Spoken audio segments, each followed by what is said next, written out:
Everybody, thank you all for joining us. I am Kate Fellens from Strauss & Company, bringing you this webinar today.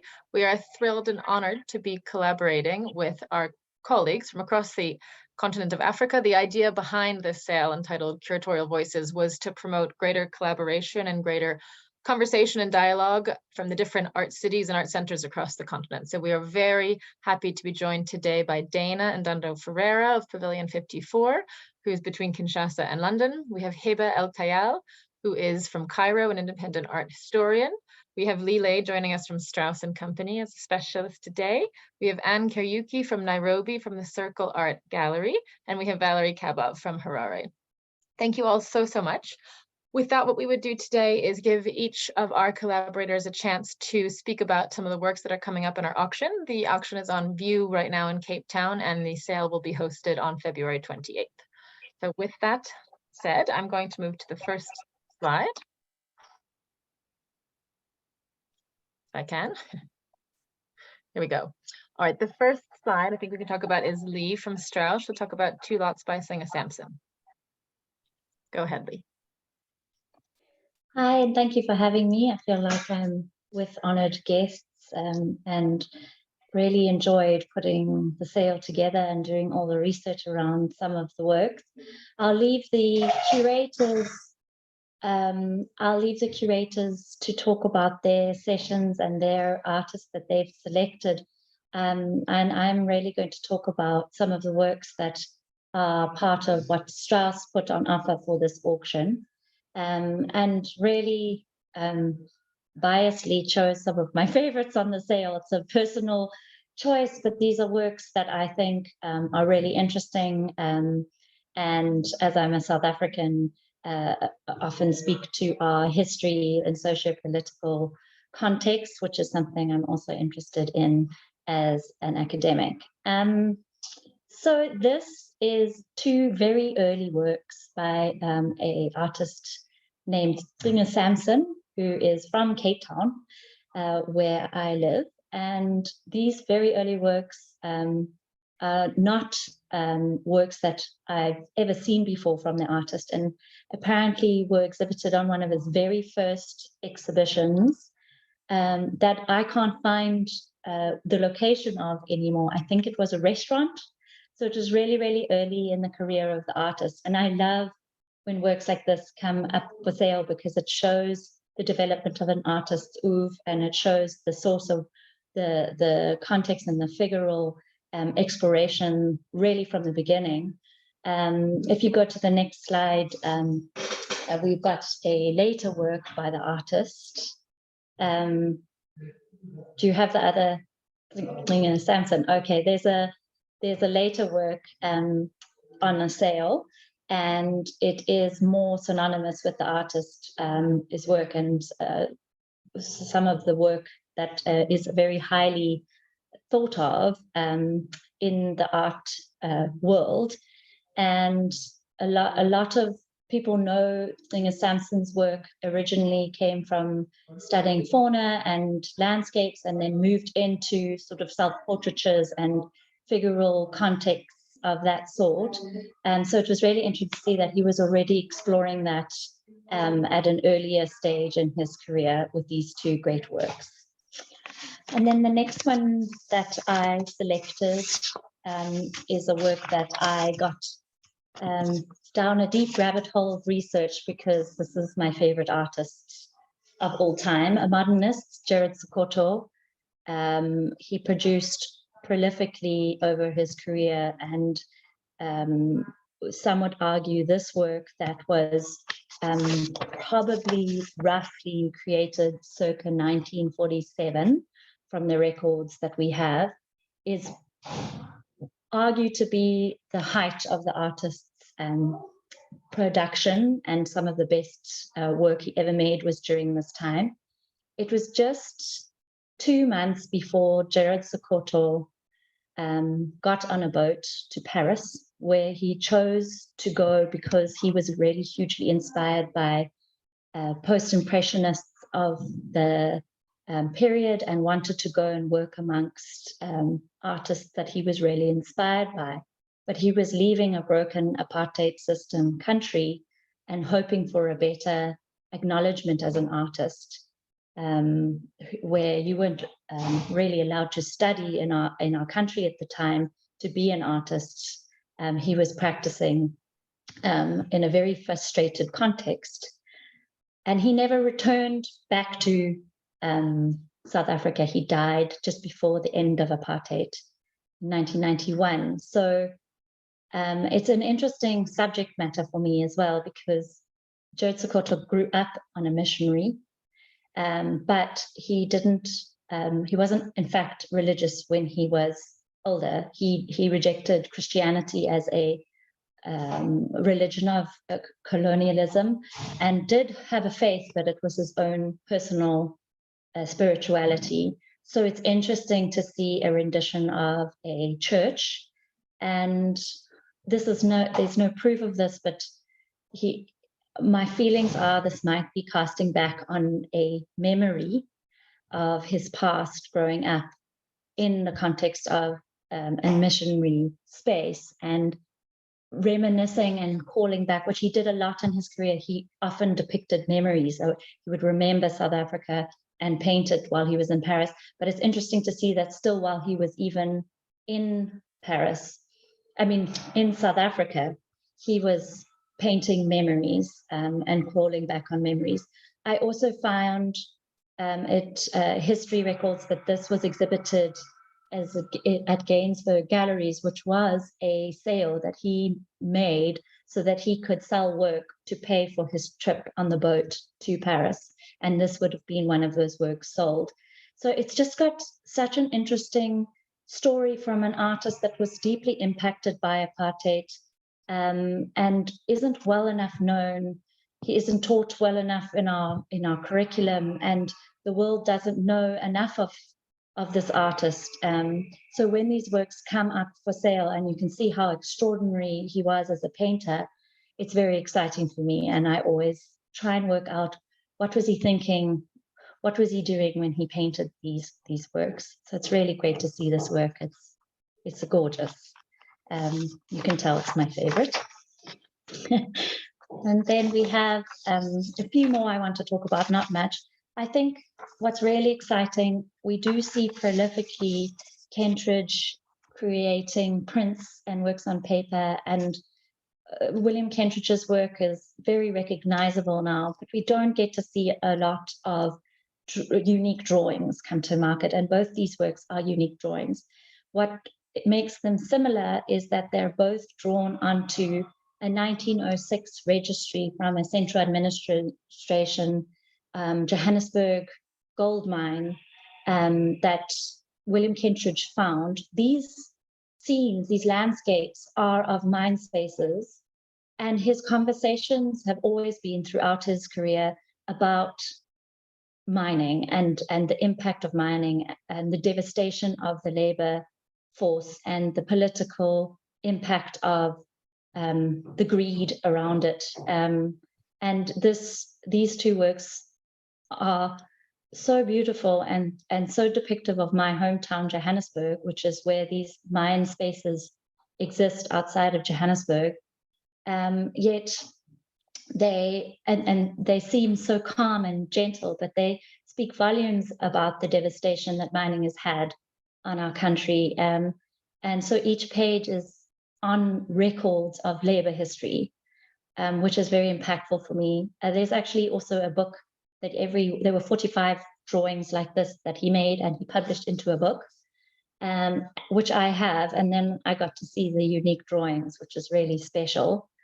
It's also an area where called Marikana, where 34 miners were killed by police in a brutal protest with devastating consequences, and leaves a mark on our current political history post-democracy that really is something that we haven't healed from or really resolved as a country. So it's a very contemporary discussion still today, even though the long history of mining.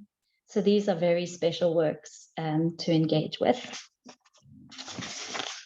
And I don't want to take up any more time, really. There are so many different works that I could have spoken about, and I know Kate said 5 minutes, so I'm trying to keep it short and sweet.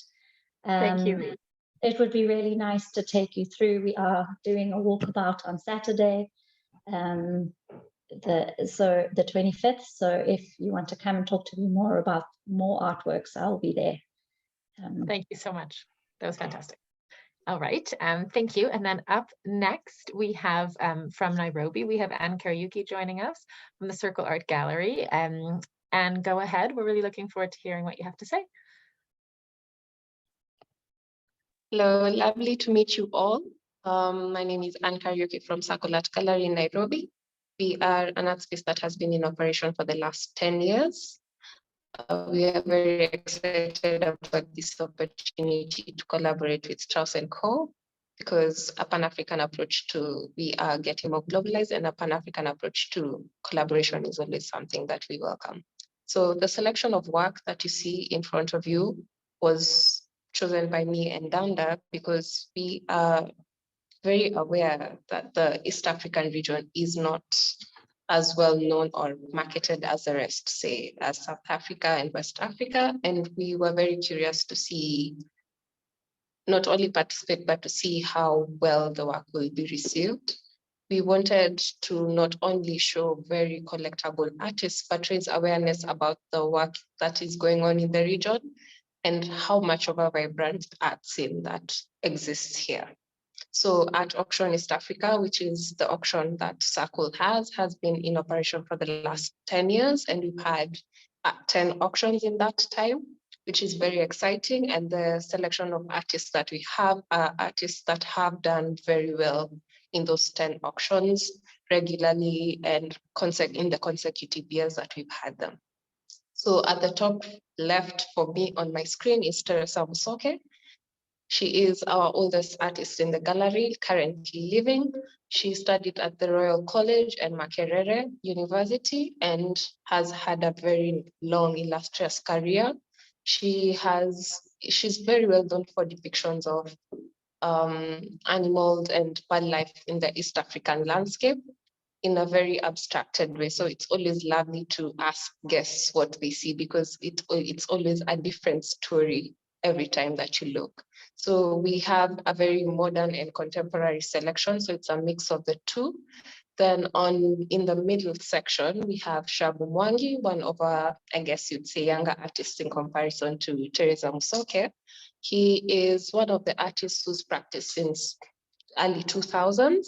He has had for a very long time, not only community projects that he's established, but he has promoted that quite a bit, not only as an artist, but also working with the community together. So his work depicts a lot of issues, I guess the internal landscape that we have as human beings is what you'll see a lot in his work. And we are very excited that he won the main prize at the Documenta 15, which is called the Arnold Board Prize, which was very exciting for us because he does such great work. And as an artist, we are very excited to put him out there as Circle and part of the region. Then in the middle section, we have another artist called Geoffrey Mukasa. He was born in 1954 and unfortunately passed away in 2009, but he is one of the most prominent artists we have in the East African region, painters. He is descended from Ugandan royalty, which is an exciting little tidbit. He went to Lucknow College in India for his degree during the Idi Amin period because he wasn't very welcome, as many artists were not in Uganda at that period of time. Most of his early work were collages, but then with access to more material in the region, as that grew, he moved on to working on canvases and has been widely put up in auctions, especially in Europe, and has done really well. On the far left, we have 𝗕𝗿𝗃𝗃 Sudan. He is a Kenyan artist who we've worked with for the last decade. He has a very exciting journey working mostly in On paper, he's done installation work, but also sculpture work. He has shown widely in the region, and last he showed at 154 in London, so he still has a very wide, well-known international presence. On the far right, top right, we have 𝗕𝗿𝗏𝗃𝗲, one of the foremost artists in Kenya.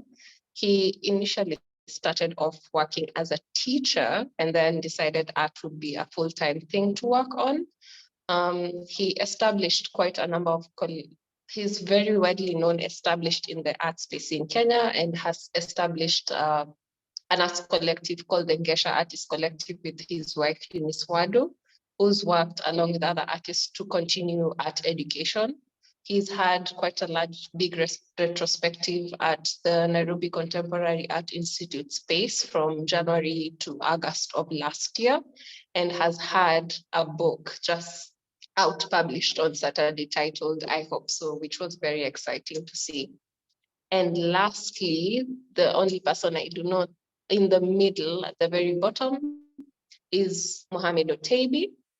He's one of our older Sudanese modern artists also that we show here at 𝗥𝗲𝗃𝗃. He has been in every auction for 𝗥𝗲𝗃𝗃 the last 10 years at Auction East Africa. He studied at the College of Fine Arts in Sudan, Khartoum, and his work is, he was very immersed in the cultural debates at the time, the 60s and 70s, about visual identity and the work and figurative work in the region at that time. His landscapes are usually very colorful, very romantic architectural scenes that depict everyday life of Sudan, which we love. He has been working in the region for a very long time. I believe he's 75, and we just had a solo exhibition for him in 2022 July called The Lost Paradise. And this work specifically comes from that body of work, which was a retrospective of the last 10 years from 2022 to back to 2013, which was very exciting. I think that's it for me.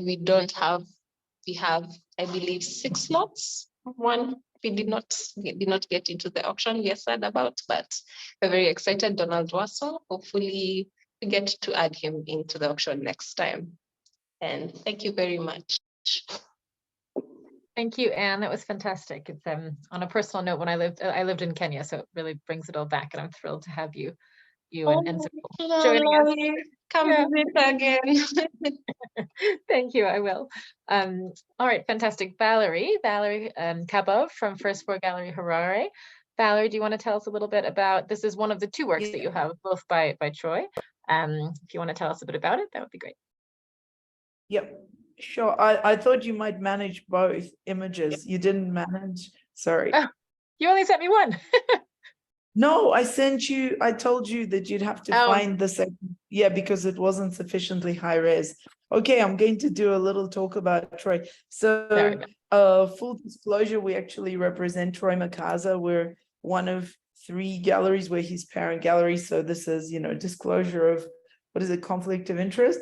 One of the people in the art world who will disclose it. But for me, Troy is an extremely important artist. He is born in 1995. He's probably one of the most innovative young sculptors in Zimbabwe. I mean, Zimbabwe, as many of you will know, is extraordinarily rich in talent. Well beyond its small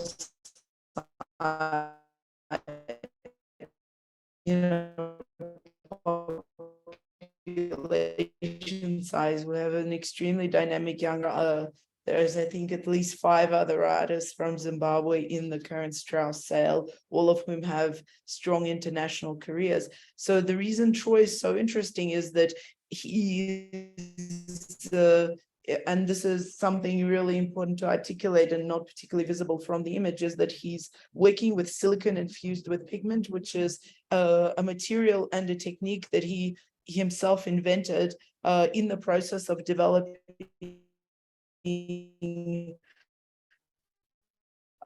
practice that did not require him to compromise between his love, although they're actually fully flexible, supple works where the silicon is actually set on a mesh net foundation, right? So, and they present as wall hangings, and they're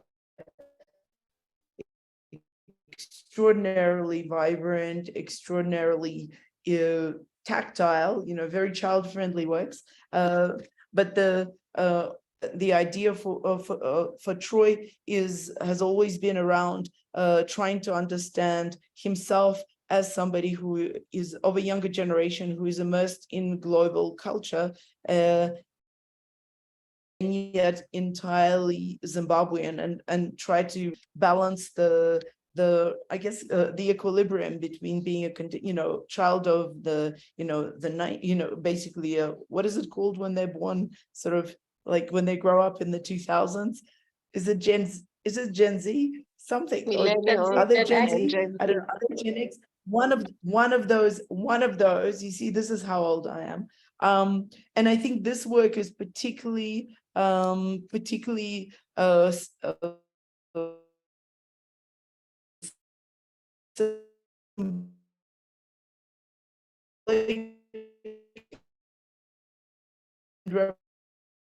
representative of his practice. Valerie, we're having a hard time hearing you. It's You can see a series called in Twitter.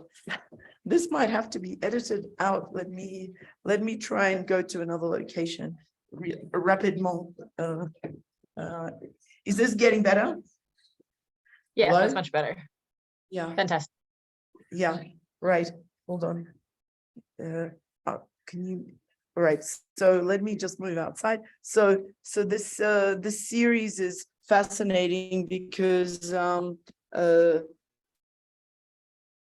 Troy is reflecting on how much globally people know about a fairly small place like Venice compared to his country, compared to Zimbabwe and compared to Africa. So you can see there's kind of a small silhouette, emerging of Africa in the center, surrounded by kind of Byzantine, or his interpretation of Byzantine domes that we see all over, in Venetian architecture, and the idea, being of wanting to reposition, and as achieve centrality for an African discourse, even in his own work, because as in most of art studies, the focus on African art history just isn't there. We're all raised with a particular look at the canon, and he wants to reposition the canon with a centrality on Africa, and also to recognize, to force European audiences to reckon with the fact that they don't know, and they need to engage with Africa and African artists from a position of inquiry rather than assuming there was nothing. And so this work is a particularly important work in that series. And and you see in the background, and he often does that, is like he uses colors symbolically. So we see some of the colors, like a red, the stripes of red, yellow, and blue that are, some of the colors in the Zimbabwean flag. There's also, while we have these Byzantine swirls, there are also allusions to farming culture and plots of land. So, there is a play, in Troy's work, there is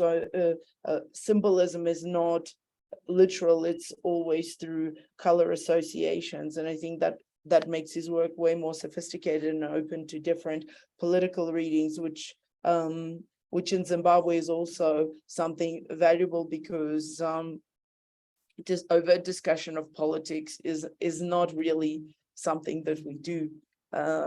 So there is a lot of nuance to his practice. And if you find, there's also, even the stripes are also very similar to, plots of land, the way they emerge. I mean, one of the stories that he tells about, about his trip to Italy was around the idea, around the number of saints that you encounter in churches, and that we're all familiar with saints. So that he came back from Italy having invented his own saint, Saint Tura, and he has also a series of works that are called sort of numbered around Saint Tura, because he wanted Europeans to ask him, who is this Saint Tura? And this idea that it's not, especially in the art discourse, that it's not always up to the Africans to be asking the questions and doing research on European art, that the research should be going the other way, that the depth and complexity and sophistication of African cultures is just as profound as anything found anywhere in the world, and that's part of the conversation. Also, just to say that Troy has been shown quite widely internationally. He's about to open his first solo exhibition in Paris in March. We presented him in Art Basel, Miami Beach, with extraordinary success in 2021.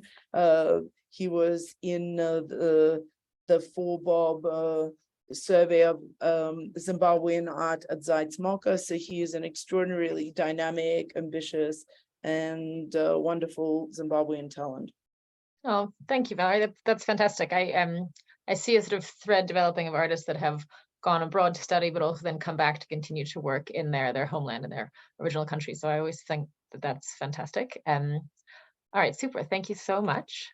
Up next, we have 𝗕𝗶𝗃𝗀𝗃, who is based in Cairo, between Cairo and London, and is an independent art historian, and will tell us about a few of the works that she presented to us today and why she chose these works to represent her city. So thank you. Go ahead, 𝗕𝗶. Hi, thank you, Kate. So I wanted to bring to South Africa artists that would have never been seen by an audience in South Africa, but would arguably have their work be in dialogue with work that is on the continent.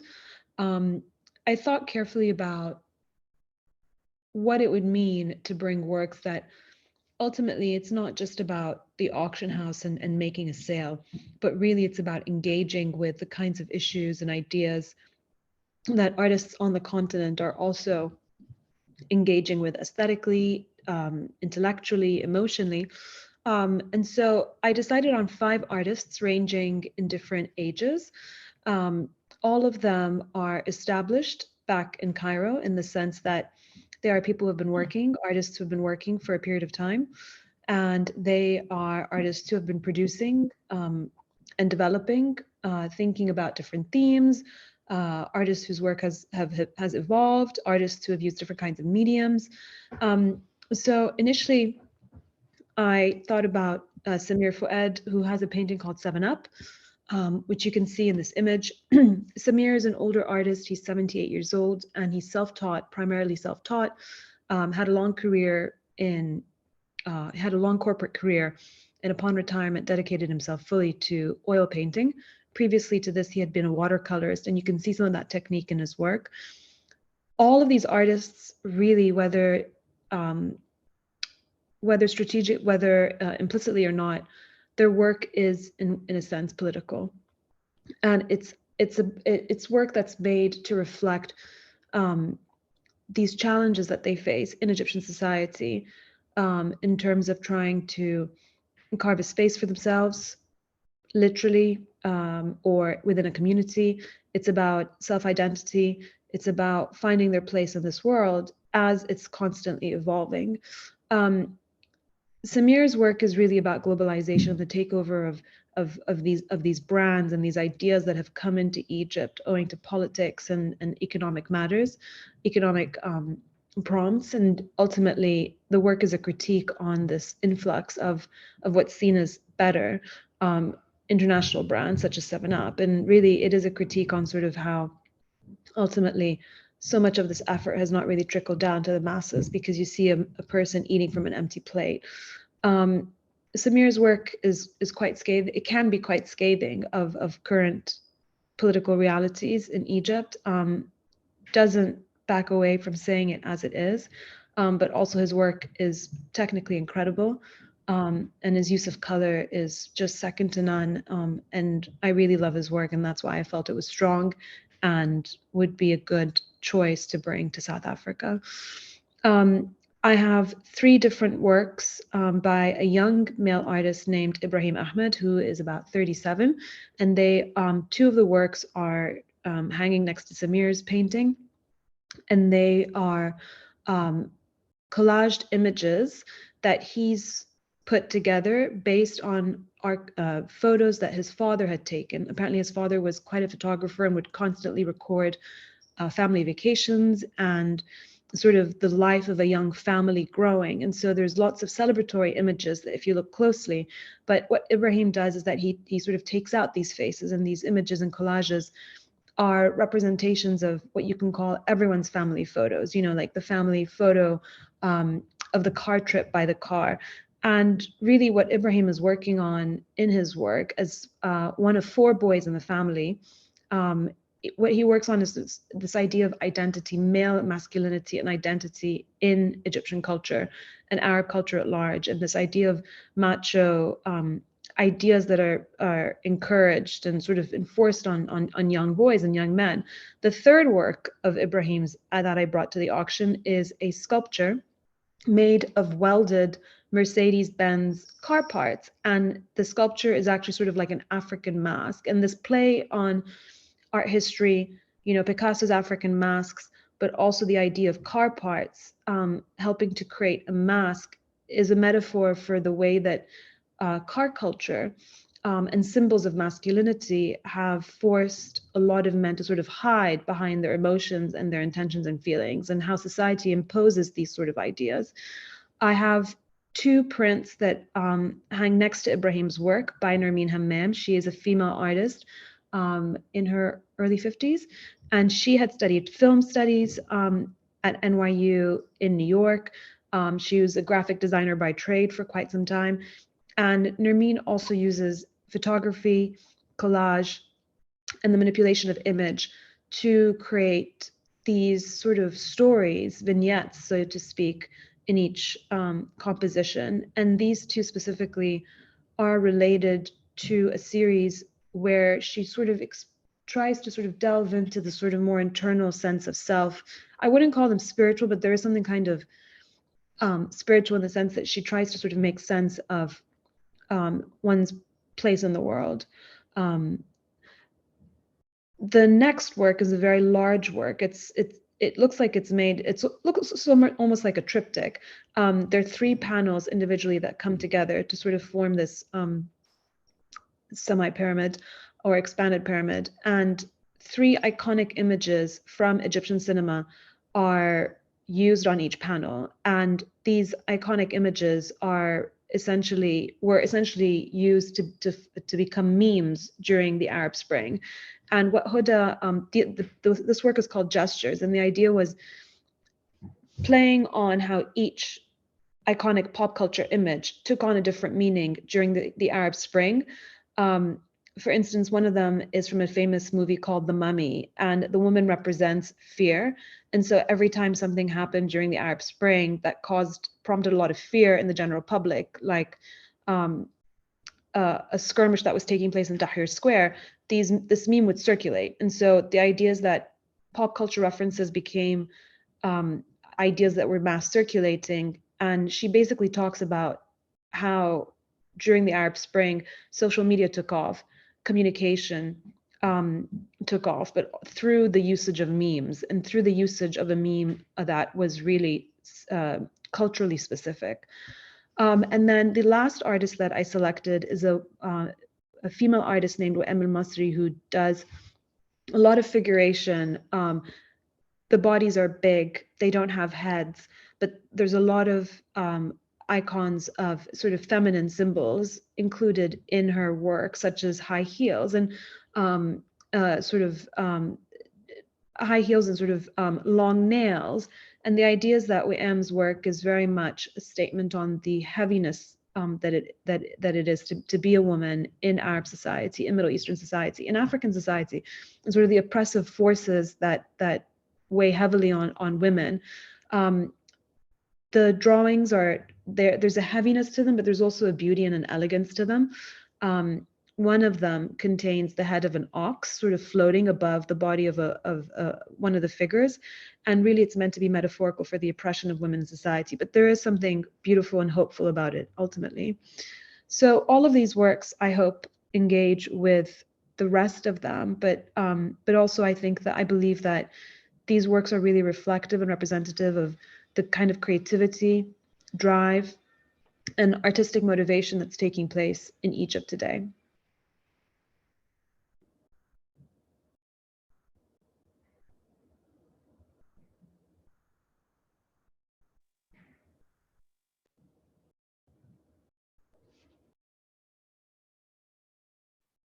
Thank you so much, 𝗕𝗏. Sorry, I couldn't get my mute button to turn off, but that was very, very interesting. Thank you for sharing all of that with us.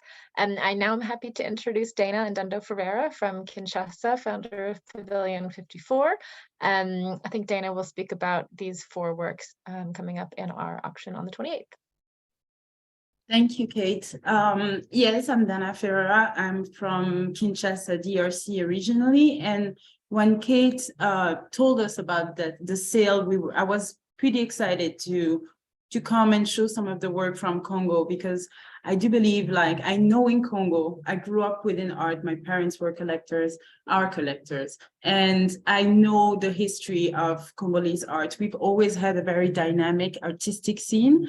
Unfortunately, nowadays, you don't hear that much about it anymore. The focus is very much on Southern Africa or Western Africa, but Congo has been there all along. And I want to make sure that this shows and this comes across also. So I felt that it was a great opportunity to introduce some of those works, some of those artists to a South African audience and engage a dialogue, and educate also about what Congolese contemporary and modern art is, because it's also not always what we believe it is.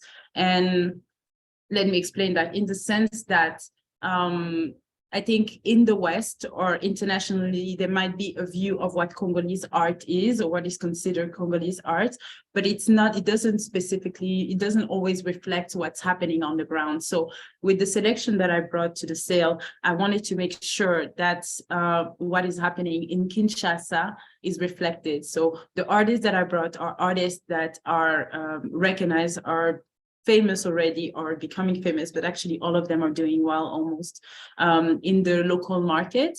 And the 4 works that I want to talk about here there's also a difference, because I wanted to make sure to bring modern works as well as contemporary works. Why I wanted to do that? Because I share with Strauss the idea that it is important to replace African art within its context, within its historical context.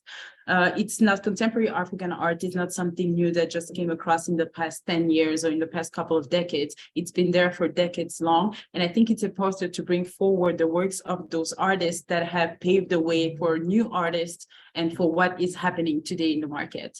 So the work on the top left and the bottom right are works from modernist artists 𝗕𝗶𝗃𝗲 and Bella Sarah, who are both passed by now. Bella and 𝗕𝗶𝗃𝗲 are 2 of the best known members of the Lubumbashi painting atelier, which is was and is still an important modernist movement in Congo. It was established by the amateur artist patron Pierre-Romain de Fossé in the late 1940s. And the atelier was famously known as the Atelier du Hangar in what was at the time Elisabethville. And it was like also an atelier, sorry for the noise, an atelier that produced a significant body of successful decorative works. The Fossé's style was mostly kind of hands-off approach to teaching. You would put the artists together, we bring them all the materials they would need, but wouldn't really influence how they would work. You would, however, encourage the students to work with a certain palette color And so if you look at the work from 𝗕𝗶𝗃𝗲 on the upper left side, and if you see other works from 𝗕𝗶𝗃𝗲, you would often recognize that palette and that style that it has. And 𝗕𝗏𝗃𝗃 also encourage all to look at their native inspiration. So often if you encounter other artists from this atelier, you would see that the theme of the works were often about the fauna and flora, because that represented where they lived, their experiences, how they grew up. And 𝗕𝗶𝗃𝗲 and 𝗕𝗏𝗃𝗃 particularly are very famous for that type of art that is very descriptive of the fauna and the animals that they grew up with. 𝗕𝗏𝗃𝗃 initially didn't have an artistic background. He was actually working just for Mr. 𝗕𝗏𝗃𝗃, but was fascinated by art. So at the beginning, he would come, and when everybody was gone, and just use the paintings and the materials that was left over. And that's kind of how it started. And finding out that his employee was very interested in art, 𝗕𝗏𝗃𝗃 slowly included him in the atelier, and he ended up becoming one of the most prominent or the most internationally recognized artists of this movement. So those works, those two artists have in their time and since then enjoyed international fame. They have been part of several exhibitions around the world, and usually sometimes come across in auctions in Europe or in the USA, in several places. So those are quite important work, and I wanted to make sure that we had that representation of modern Congolese art into the sale. And next to it, I have works also I brought works from 5 other contemporary artists that are all living of various ages, one varying from very young artists that is starting up and doing well to artists that are more established. And the 2 that I have here are on the top right side is Douglas 𝗔𝗂𝗃𝗲, who is an artist in his late 30s, is I think one of Kinshasa's favorites. He's been around for years now, since the early 2000s, since he graduated from the Académie des Beaux-Arts in Kinshasa, and can be found in many of the big collectors in Kinshasa's collection. He's been exhibited several times in various spaces in Kinshasa, and he's actually also now starting to have exhibition and recognition internationally, being exposed to an international audience. And this work is very interesting. It's very characteristic to what he does. He's been working on a couple of series in the past few years that describe in a way, the chaos of the traffic in Kinshasa. He was born and raised in Kinshasa, and for those who don't know, Kinshasa is a big city of about 15 million, so 15 million plus inhabitants, that is always busting, exciting, busting with loud. It's loud, it's chaotic, it has all of this thing, which makes it also the charm of the city.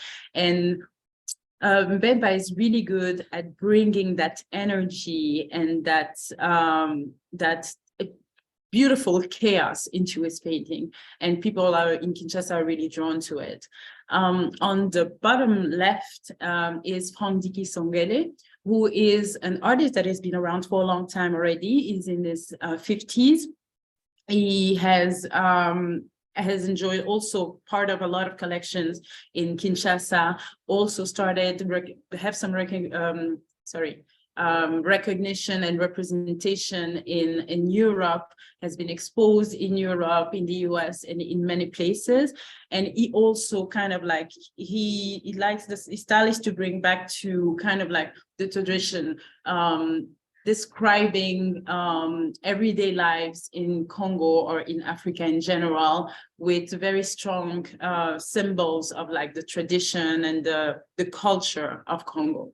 And he also does often very big oversized painting that are very impactful, very bright, very colorful, but brings us back to everyday life in Congo. So those are the 2 works. And if you look at all of it and all the selection that I think I brought in this time, you would also realize that in Congo, artists are very much inspired by their surroundings. It's still like for us, figurative art is definitely not dead. It's still very much out there. People want to see, and I think this is something that is sometimes not easy to understand in the West, because we want to see something else. What about abstract, and how do we move already from figurative to something else? But I think for Africa, and especially for Congo, at least that I know I can speak of, but I think I speak for many other regions, they are still very much interested in seeing what they know and being represented. And sometimes I wonder myself if it's not a way of, because they have been not part of the conversation or have not been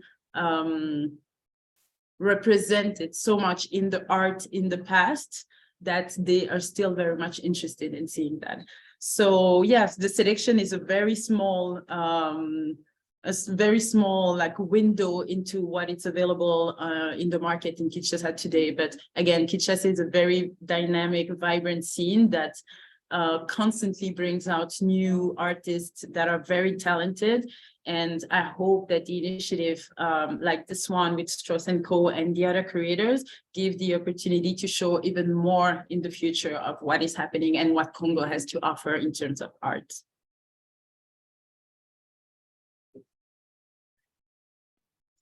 Thank you so much, Dana. Thank you all. This has been a really, really very interesting conversation covering vast geographic areas and different cities. I think one of the things that's so interesting listening to all of you today is that so many of the artists are touching on these sort of long-standing themes and questions that have always been raised in the art historical tradition. So whether it be Leigh speaking about 𝗕𝗏𝗃𝗀𝗃 and his questions of religion, Leigh said how 𝗕𝗏𝗃𝗃𝗃 rejected Christianity as a symbol of colonialism. Valerie mentioned Troy playing with the lines and the color to represent political symbols. 𝗕𝗶𝗃 speaking about artists in Egypt and Cairo struggling with this sort of onslaught of global brands such as 7up, and how one retains a sort of cultural identity. I think this is exactly sort of what we wanted to sort of bring to light through this type of collaboration. The idea that all of these voices, all of your voices, are coming from very different places and very different experiences and very different art, but through sort of the dialogue beginning from within the African continent. That's why this is so important. So I don't know if anyone wants to touch on that at all, if anyone has anything else to add, but I think that is very important. Can I add something? I just, while you were speaking, Dana, I realized something sort of, I don't want to generalize because that's something that's very important not to do with African art, to generalize. There's so much creativity and diversity, and just as you were saying, there's 54 countries within the DRC alone. There's so much representation of diversity of culture and creativity and all sorts of things. You know, in South Africa it's the same. There's no one type of art, so you can't have one type of art for Africa. And I just noticed that with the modernists that you selected, you have quite an attraction towards naturalism. Then you have these contemporary artists with an attraction to figuration, where it's almost the reverse in South African art history in terms of what comes from the modernists is more figurative, and then the contemporary artists are going into abstraction. So it's this perfect example of how we cannot homogenize Africa, and how there's so much opportunity to grow a market and bring in more voices and people to the table. So from myself and on behalf of Strauss, I just want to thank all the curators that are here for being open to being part of this project and bringing in new voices and new ideas of how we can view ourselves as African art people and artists. So thank you. Thank you, Leigh. And I just want to add also to what you're saying, and I think this is a conversation that we were having when we were in Cape Town a little bit last week. I think it's so very important that we build this dialogue across like the continent and amongst the different regions, and to also understand, because I think even though it's a huge continent and we're different in many ways, we also, I think, share a lot in common. And I would love to learn more from the different regions and to see what makes us similar and what makes us different, how like the modernism evolved with across the different countries, are the things that came like were the same, and how to explain that. All of those things I think are interested for us African to understand ourselves better, to understand our art better, so that we can tell the story better to the rest of the world.